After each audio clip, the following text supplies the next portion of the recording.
생명을 살리는 7분 주일 청소년부 예배를 묵상 기도하심으로 시작하겠습니다.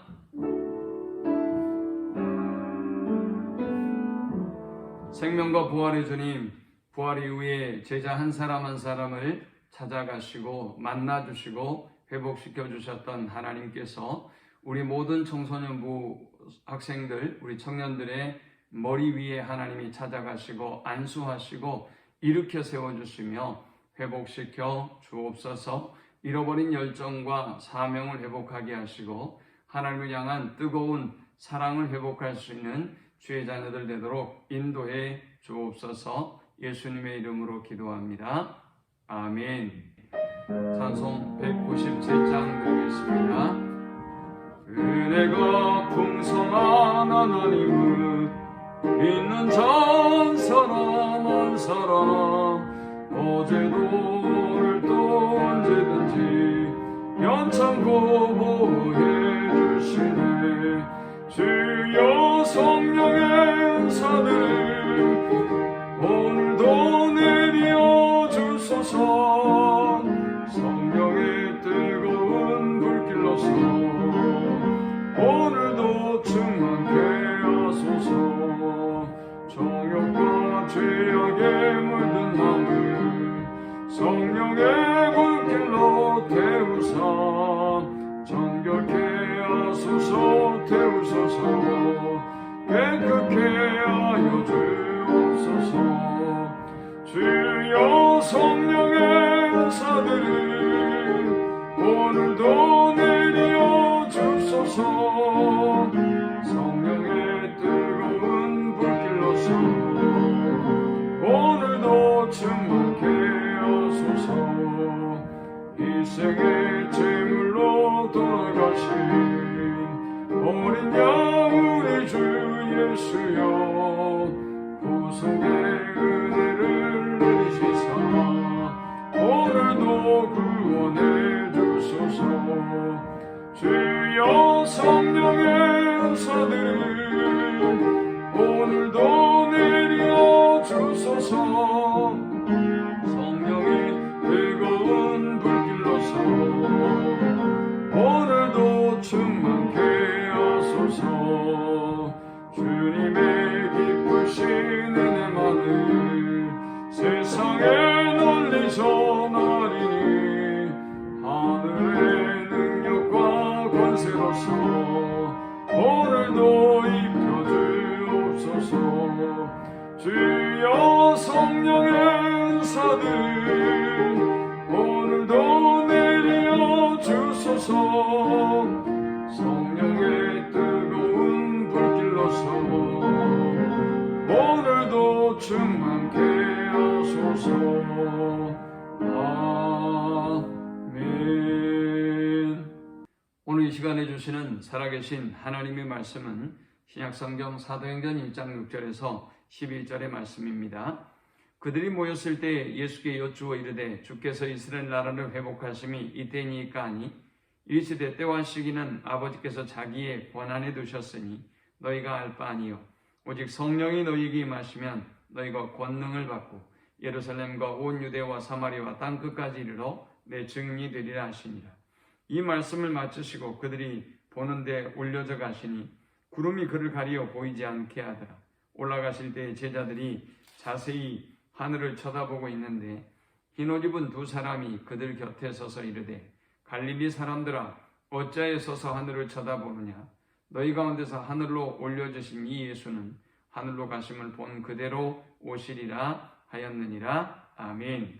예수님의 부활과 더불어서 제자들은 하나님 나라에 대한 꿈을 다시 회복하기 시작합니다. 예수님의 죽음과 더불어서 그들의 모든 꿈과 희망은 사라지고 깊은 절망과 좌절과 낙심 가운데 있었던 이들이 이제 다시 주님의 부활과 더불어 이전에 주님이 하나님의 나라에 대해서 선포했던 그 꿈을 떠올리게 되고 그리고 이제 그 나라의 회복을 꿈꾸게 되었습니다. 그들은 주님에게 물었습니다. 그들이 모였을 때 예수께 여쭈어 이르되 주께서 이스라엘 나라를 회복하심이 이때니까 하니 했습니다. 그들은 이제 주님의 죽음과 부활로 끝난 것 같은 그 하나님의 나라의 회복이 주님의 부활과 더불어 이제 지금 이야말로 정말 기회가 온 것이라고 생각하고 이때입니까? 라고 물었습니다. 당시 시대적인 상황은 이스라엘이 로마의 지배하에 있었기 때문에 정치, 경제, 문화 모든 것들이 다 억눌려 있는 상태였습니다. 그러므로 그들은 이 모든 억울한 상황 가운데서 이 로마의 압제 가운데서 자유하기를 간절히 원했던 것입니다. 그런데 주님의 말씀은 좀 다릅니다. 제자들의 질문에 예수님은 7절에서 8절에 이렇게 대답하셨습니다.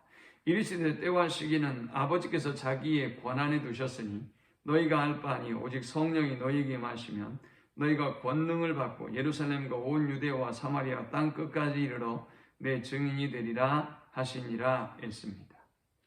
이러한 제자들의 질문에 대한 예수님의 대답은 사뭇 달랐습니다.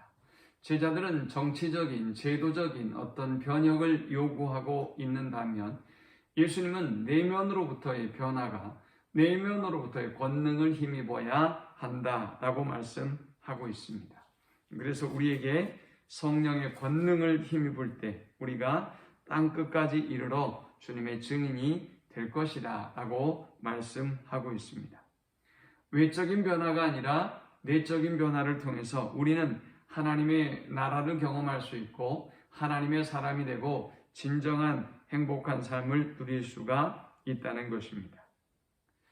성령의 충만함이 성령의 권능이 초대교회 가운데 임했을 때 어떤 변화가 일어났습니까?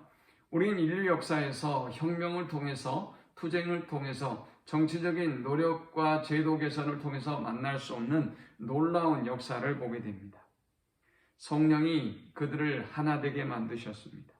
지금 우리나라의 공론의 분열을 보면 우리나라가 이 조그만 나라인데도 얼마나 하나 되는 것이 어려운가를 알 수 있어요. 또 우리 교단이 또 우리의 교회가 하나 된다고 하는 것이 얼마나 어려운가를 알 수 있습니다. 그러나 성령의 권능과 능력이 임하고 성령의 충만함이 임할 때 교회는 아름다운 연합을 이루게 되는 것을 보게 됩니다. 성령의 권능이 임할 때에 인간은 자신의 죄를 깨닫고 참회하고 회개하는 역사가 일어났습니다. 성령의 권능이 임했을 때 하나님의 나라가 임하는 모습을 사도행전 2장 42절은 이렇게 소개하고 있습니다. 그들이 사도의 가르침을 받아 서로 교제하고 떡을 떼며 오로지 기도하기를 힘쓰니라 라고 말씀했습니다. 또 그들은 믿는 사람이 다 함께 있어 모든 물건을 서로 통용하고 또 재산과 소유를 팔아 각 사람이 필요를 따라 나눠주며 날마다 마음을 같이하여 성전에 모이기를 힘쓰고 집에서 떡을 떼며 기쁨과 순전한 마음으로 음식을 먹고 하나님을 찬미하며 또 온 백성에게 칭송을 받으니 주께서 구원받는 사람을 날마다 더하게 하시니라 했습니다. 인류의 수많은 노력과 수많은 제도의 개선과 혁명을 통해서 이루지 못했던 이 나라를 그리고 인간이 주관적으로도 가장 행복하고 평화롭고 아름다운 나라라고 느낄 수 있을 정도의 이 나라를 주님은 성령의 권능을 통해서 이 땅에 임하게 하시겠다라고 말씀하고 있습니다. 그리고 우리에게 성령의 권능에 힘입어서 땅끝까지 주님의 증인이 될 것을 말씀하고 있습니다. 사랑하는 성도 여러분, 오늘 이 말씀을 기억하면서 제도로, 사람으로, 또 어떤 노력으로, 투쟁으로 이룰 수 없는 그 나라는 오직 하나님께서 성령의 권능을 통해서 성령의 능력을 통해서만 이룰 수 있다는 사실을 알고 이 사회 속에서 우리의 죄인된 우리의 노력과 힘으로가 아니라 성령께서 이 모든 사람들을 연합시켜 주시기를 또 변화시켜 주시기를 또 회개에 이르게 하기를 그리고 하나님의 마음으로 서로 유무상통하고 아름다운 교제와 연합을 이룰 수 있는 하나님의 나라를 이룰 수 있도록 기도하고 실천하고 또 성령의 능력에 힘입어서 이 나라를 땅끝까지 증거하는 우리 모든 성도들이 되시기를 축원합니다. 하나님 감사합니다. 오직 주께서 성령의 능력을 사모하라고 말씀하셨듯 우리 모든 성도들이 성령의 능력을 사모하고 성령의 충만함을 힘있게 하시고 그 성령의 능력에 힘입어서 땅끝까지 증인되는 모든 주의 자녀들 되게 하여 주옵소서. 예수님의 이름으로 기도합니다. 아멘. 지금은 우리 주 예수 그리스도의 크신 은혜와 성부 하나님의 그 크신 사랑과 성령의 인도 교통 충만케 하심이 성령의 충만함을 입어 땅끝까지 주의 증인되기를 소망하는 모든 성도들의 머리 위에 지금부터 영원토록 함께 있을지어다. 아멘.